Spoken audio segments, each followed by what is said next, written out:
Bismillahirrahmanirrahim. Dalam sebuah cerita sudah sangat jelas bahwasanya Rasulullah ketika menerima wahyu pertama, ya, malaikat Jibril datang, itu adalah surat Al-Alaq.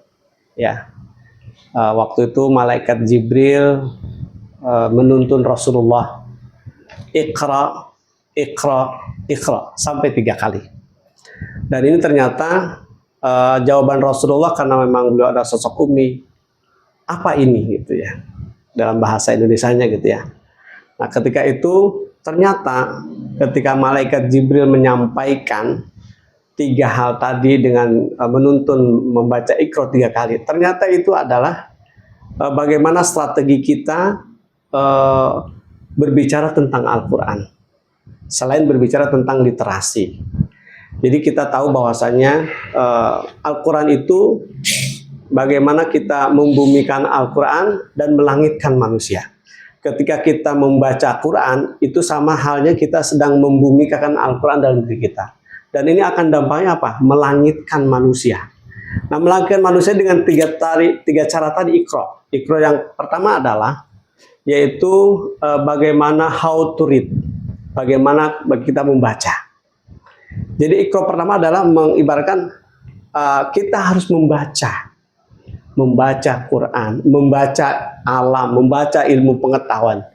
Dan ini modal berharga untuk membuka semua hal adalah dengan membaca, literasi itu, gitu ya. Kemudian yang kedua adalah Iqra, yang kedua adalah how to learn, bagaimana kita belajar. Disitulah ketika membaca kita harus tahu artinya, ya. Dan yang terakhir adalah how to understanding, Iqra gitu ya. Bagaimana kita memahami.